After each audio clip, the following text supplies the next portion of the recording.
Na mtazamaji wa Beka Online TV, hawa ni wachezaji wa Coastal Union wakifanya mazoezi hapa, ikiwa ni maandalizi kuelekea katika mchezo wa hatua ya nusu finali kombe la shirikisho CRDB Federation Cup, ambapo mchezo huo unatarajiwa kupigwa katika huu uwanja hapa wa Shemla Bed Arusha majira ya saa 9:30.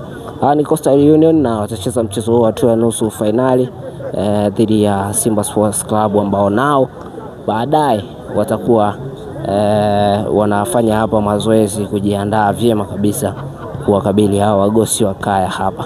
Miongoni mwa kumbukumbu nzuri ambayo Coastal Union wanayo katika uwanja huu, waliwahi pia kumzuia Young African katika hatua ya nusu finali, ambapo mchezo ulimalizika kwa sare ya magoli 3-3, lakini mikwaju ya penalty ndio ikawatoa katika mashindano hayo. Kwa hiyo ni uwanja ambao wanaofahamu vizuri, uwanja ambao tayari wameshawapatia matokeo chanya, lakini pia wametoka kucheza na Simba na waliwapa mchezo mgumu sana pale mkoani Tanga. Hivyo katika siku ya kesho tegemee kuiona nusu finali ambayo ikiwa ni ya ugumu kweli kweli kutokana na hizo rekodi ambazo nimekuambia. Hayo ni mazoezi baadhi ya nyota wa Coastal Union wakifanya mazoezi hayo, hivyo ni kuacha uweze kutazama mazoezi yote ambayo wanajiandaa, mbinu zote ambazo wanaziandaa kwa ajili ya kumkabili Simba Sports Club.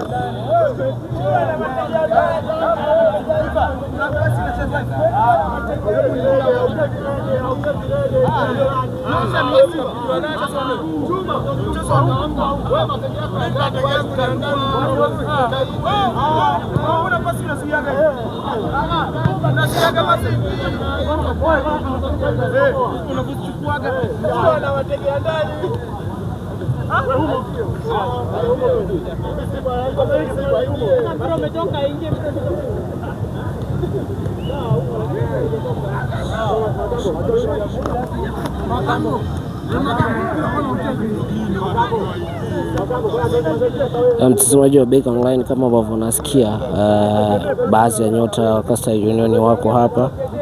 Makambo JR pia yuko hapa, Fadhili pia yuko hapa, Sadi yuko hapa pia, Viva pia yuko hapa, wachezaji wengi tofauti tofauti wa klabu ya Coastal Union, na hivi ndivyo ambavyo wanajiandaa kuelekea katika mchezo wao wa nusu finali CRDB Federation Cup 2026.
kwenda katika